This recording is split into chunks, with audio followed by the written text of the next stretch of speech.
દર્શક મિત્રો, હું છું પરમાર અનિશા. તમે જોઈ રહ્યા છો લોક સામના ન્યૂઝ. તો જોઈએ આજના સમાચાર બોટાદથી અમારા રિપોર્ટર વિપુલ લોહાર સાથે.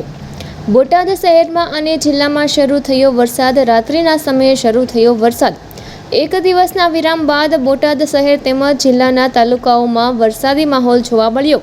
વીજળીના કડાકા ભડાકા સાથે જિલ્લામાં સાર્વત્રિક વરસાદી માહોલ જામ્યો. વરસાદ પડતા ખેડૂતોના વાવેતરમાં ખૂબ મોટો ફાયદો થશે. જિલ્લાના રાણપુર, બરવાળા, ગઢડા, બોટાદ તાલુકાઓમાં પણ મોડી રાત્રેની વીજળીના કડાકા ભડાકા સાથે વરસાદ જોવા મળ્યો. બોટાદ સહિત બરવાળા, સાળંગપુર, થેસલી, કુંડલી, અણિયાળી, કસબાથી, રાણપુર, પાળિયાદ, તરઘરા, નાગલપર, ગોરકડા, ગોરડકા, સમઢિયાળા, લાઠીદળ સહિતના ગામોમાં વરસાદ પવન સાથે વરસાદ શરૂ થયો તો વીજળીના કડાકા અને ક્યાંક ધીમે ધારે તો ક્યાંક ધોધમાર વરસાદ. તો ફરી મળીશું એક નવા સમાચાર સાથે. ત્યાં સુધી જોતા રહો લોક સામના ન્યૂઝ.